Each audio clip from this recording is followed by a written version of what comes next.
Hey guys, quick question. Yeah. Which version of the Quran are you giving out? What kind of question is that? There's only one Qur'an. What do you mean by version?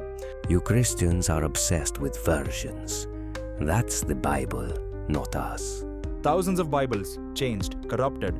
Those are translations. Different languages, same manuscripts. Qur'an is different. Arabic only, preserved. Word for word, letter for letter.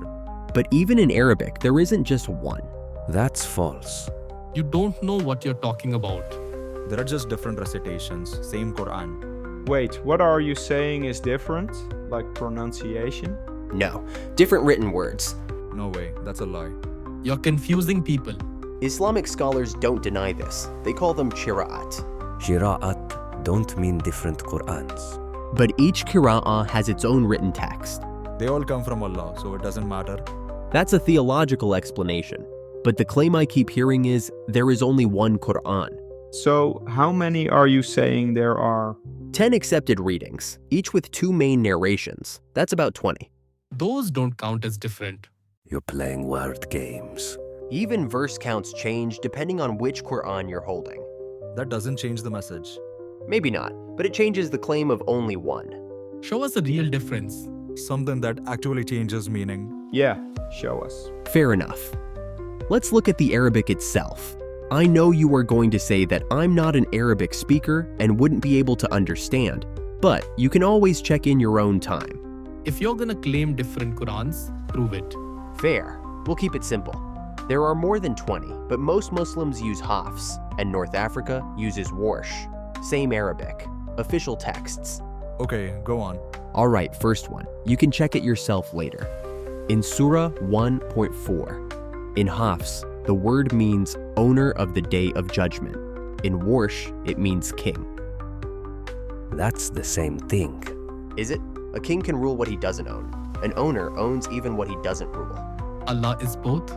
Maybe, but the words aren't both there. So, the spelling is actually different? Yeah, one long vowel changes the word. Another one, Surah 2:58. In Ḥafṣ, it says, "We will forgive you." Allah is speaking directly. In Warsh, it says, "You will be forgiven." No subject. Same meaning. One is a direct promise. The other removes the speaker. Allah is obviously the forgiver. Obvious after theology, not from the sentence itself. So one says who forgives, the other doesn't. Exactly. Here's another one.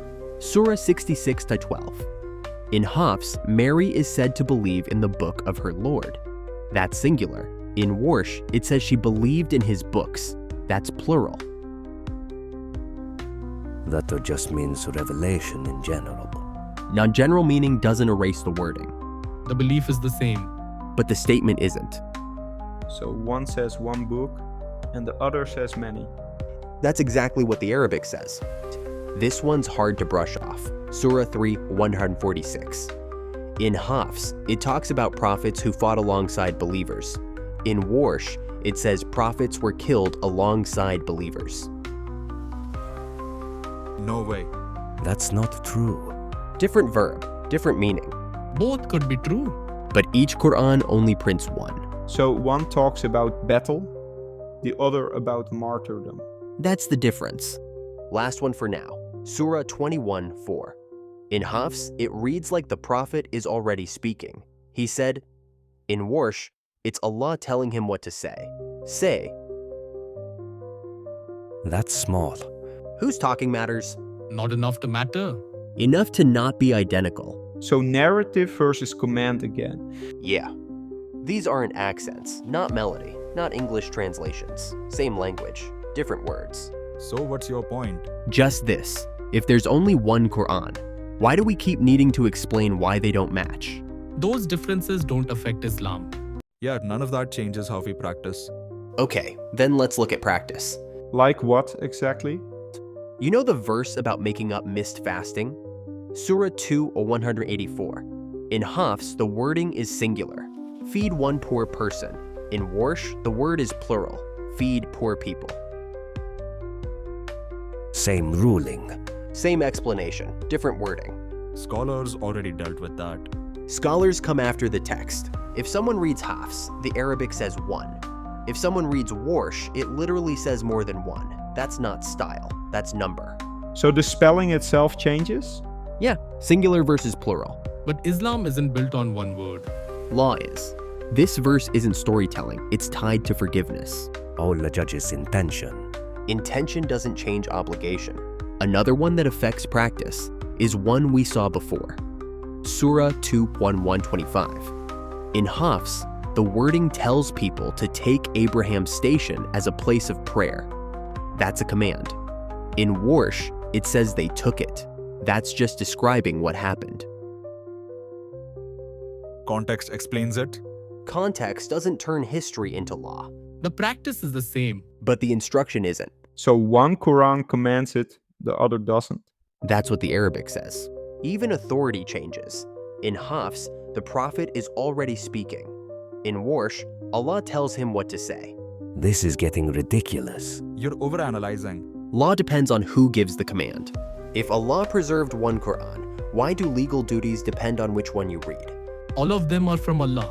Then preservation doesn't mean uniform. So you're saying these differences affect how people obey. That's all I'm saying. Even if wording changes, punishment doesn't. Allah's justice is the same. Okay, let's look at punishment then. What kind? There's a verse where believers ask Allah to curse wrongdoers, Surah 33:68. In Ḥafṣ, the wording is a great curse, one powerful curse. In Warsh, it's many curses. Same thing. Is it? One huge curse isn't the same as multiple curses, Both mean punishment. but not the same amount. So the word itself changes? Yeah, great in one, many in the other. Allah can do both. Sure, but each Qur'an only prints one. Another one. There's a verse explaining why disasters happen. Surah 42:30. In Ḥafṣ, it says calamity happens so because of what people earned.